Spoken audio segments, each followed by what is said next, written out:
باز یک مرتبه دیگر السلام علیکم دوستان عزیز. نگفته نماند که همون معلومات هایی که ما در قسم یکم سیر شهری پنجکن داده بودیم در سرشوی همون برنامه گفتیم که سال 1953 پنجکن همچون شهر قبول شدگی است. شاید بعضی برادرها خطا فهمیدن، در همون کامنتر یک نفر نوشتن که پنجکن شهر قدیمی است و 1953 رو تو از کجا گرفتی؟ در دستی ما کتاب صلاح الدین نرزی پنجکن راهنما قرار دارد. در آنجا ما این معلومات رو به دست آوردیم. این 1953 پنجکن رو همچون شهر قبول کردن. از این پیش پنجکن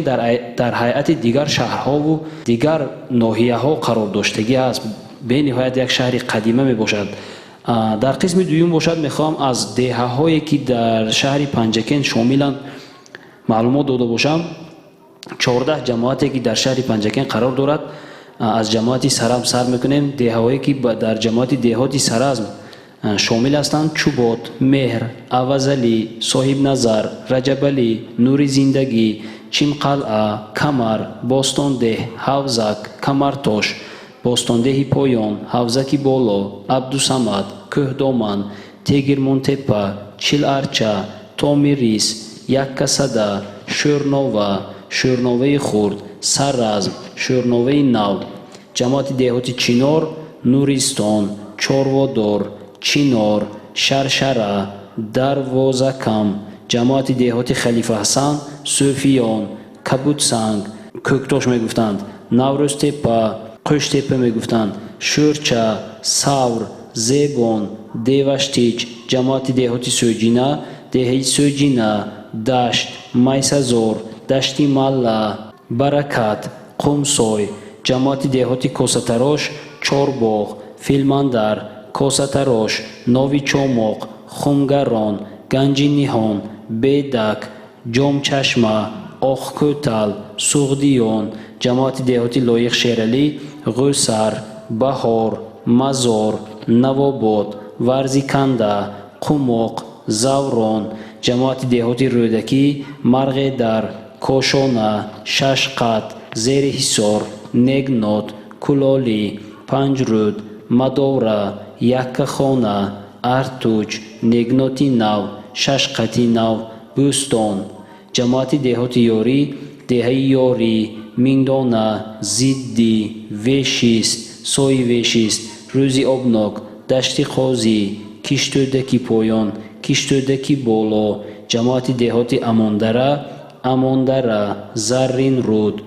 مایکتا، صفا بخش، خوجه غریب، راج، روات، ترکی راج، خوجه پنج، جماعت دهاتی خورمی، آزادگان، سری کمر، خرم آباد، سرخاب، زرفشان، حوزک، چوبات، خانقاه، جنگل، وحدت، جماعت دهاتی شینگ، بدگه، شینگ، وغشتان، باغچه، غیشدوره، راودین، چار راه، هفت رود، پد رود، پنی، نوفین، رشنه پایان، سری سنگپول، هوشیار، سای مرغزار،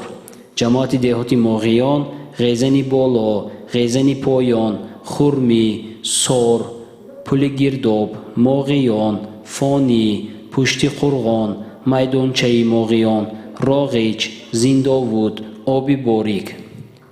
جماعت دهاتی فراب، موسی بازار، عالم آباد، جماعت دهاتی وارو، گلستان، مرغ در، رکن آباد، تگاب خلق، پغنه، پاروین، وین، زیمتود، غویتن، غزه، وارو و دهه کوهی داخل می شود. هر یک ساکن همین دهه هایی که ما نام گرفته می تواند که ما رو دعوت کرده باشد، تکلیف کرده باشد. ما حتما به دهه های آنها، به سیر کوه های آنها حتما خواهیم رفت. فقط یک خواهش این است که برای ما پرابلم مهم در برای سیر کردن کوه ها و دهه ها همراه، جای خواب و معلومات درباره خود دهه به حد ضرور است. به این ما در نیمه راه شاید میمونیم، شاید معلوماتی ناکافی جمع میکنیم، یا اینکه شاید معلوماتی بر دروغ رو کسی برای ما میدهد که این باعثی خفه گردیدن ساکنان همین دهه ها میگردد. به همین خاطر هر یک شخصی که برای معرفی کردن دهه خودش میخواهد که سهم ارزنده خودش رو گذارد، حتما زنگ زنید، تکلیف کنید. ما رفته و به دهه شما مهمان شده و درباره دهه شما معلومات در سامانه اینترنتی پیشکش خواهیم کرد. مساحت پنجکند 367,000 کیلومتر کوادراتی می باشد. اهالی پنجکند در سال 2018 290,709 نفر را تشکیل میداد. پنجکند دارای 11 کارخانه کلان می باشد. میدان عمومی جنگلزار پنجکند 108,083 گکتار است. در شهر و دهات پنجکند 105 تا مکتب تحصیلات میانه عمومی عمل میکند. در پنجکند بانک ها، مکتب ها، دانشکده ها، دانشگاه ها، بازار، باغ های استراحتی، طربخانه ها، مسجد ها، کتابخانه، آثارخانه که در خدمت خلق هستند خیلی زیاد می باشند. هست معوای بزرگان پنجکند، هست پرگنج و پر احسان پنجکند، مردم آنش پرهنر چون پنجه ها، پنجه ای پنجانی پنجان پنجکند، پنج رو دارد چو دارد نیک نات، شنگ و رشنه یاری زوران پنجکند، رودکی تاجی سرش گردیده است، رودی زرینی زرافشان پنجکند، شاعران شاعری دوران شده، همچو لایق غزلخوان پنجکند، غزه و زمتود و وارو چون بهشت، ارچه میدانش دل و جان پنجکند، ارتوچی سرسبز و کوهی خرمش، منزل و نوری نیاگان پنجکند، غوسر و شرچن نواباد و مزار، گلشنی پرفیزی دوران پنجکند، راودین و صوفیان و همسرزم، ملکی زیبای درخشان پنجکند. خورشیدی عزیز. شهر زیبا و دلارا پنجکند، هستی خوشرنگ و گوارا پنجکند، با نسیمی فارم و بوی خوشت، روح بخشی پیر و برنا پنجکند، داری در بردشت و صحرای وسیع، آب جاری و مصفا پنجکند، کوههایت سربلند و پرزی گنج، نام گرفته کان طلا پنجکند، زرفشانت گشته معروف جهان، هفت کولت زیب دنیا پنجکند، با سرزمت فخر دارد تاجیکان، سرزمینی ملکی دارا پنجکند، رودکی و لایق فرزانه ات، گشتند ابوالشعرا پنجکند، مردمانت خوشدل و مهمان نواز، همز اهل علم و دانا پنجکند،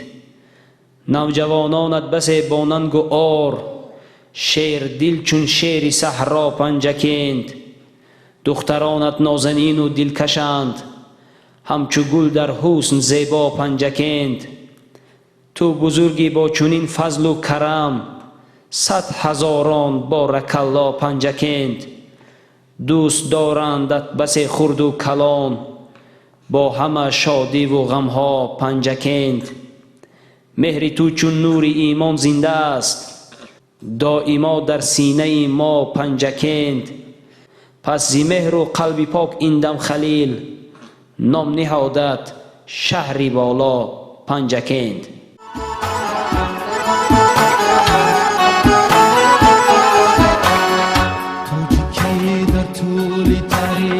به کسو آواره ام، بر دیگرها چاره سازو، بهری خود بیچاره ام، از جفای دشمنانم با دلی صد پاره ام، گلشنی دایم بهاری باغ و بستان گشتی، دولتی مستحکمه چون عالی سامان داشتی،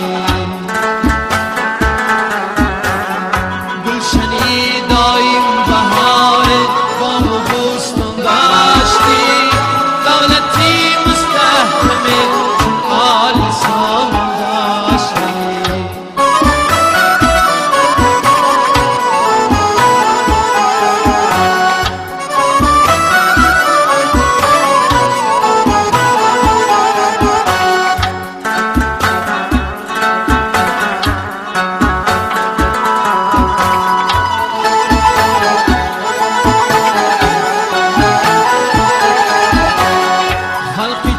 و ارزن و پریشانت با هم سرجم شد سر هدف در سیهون جیهون باز محکم شد قدرتی تاجیک برای دشمنانش غم شد همچو اسماعیلی سامان قهرمان داشتی دولتی مستحکمی چون آلی سامان داشتی همچو اسماعیلی سامان قهرمان داشتی دولتی مستحکمی چون آلی سامان داشتی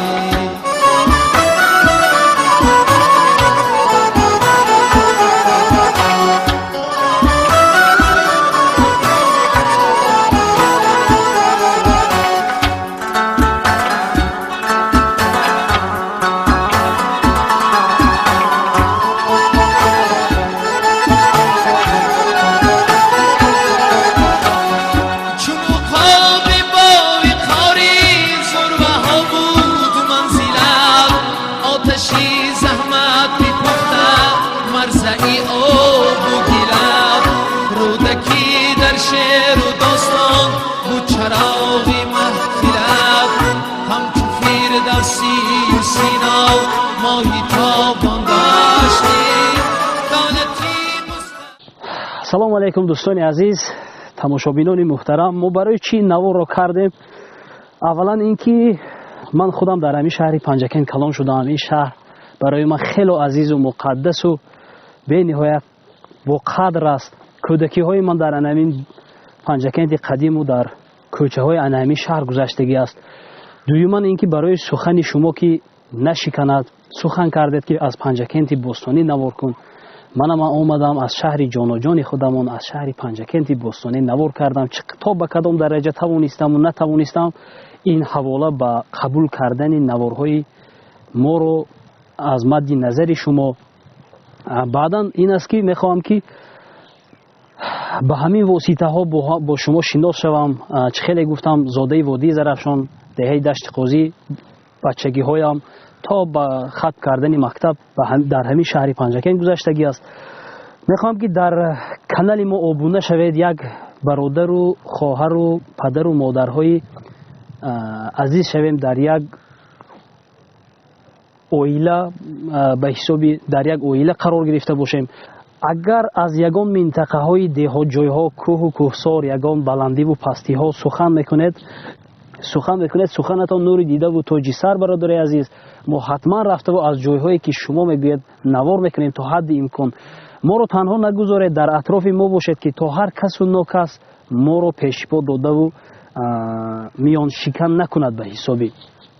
باقی سربلند و خانه آباد باشید اگر گوید که با جوابی خدمت های تو ما میتوانیم چیکار میتوانیم کرده باشیم اعضا شوید یک کامنتاری نویسید دو خیلی لایک میمونید نمیمونید کاری خودتون اگر بعدا امکانیت بود در همین کارت‌های در اکران بوده ها میتوانید سهم خورد که خود را گذارید اگر گوید که تو چی رسخوت ها داری چی رسخوت کردی که ما گذرونیم برای یک نوار شهر پنجکن دو سه مرتبه من شهر رفت آمدم راستی مخصوص برای شهر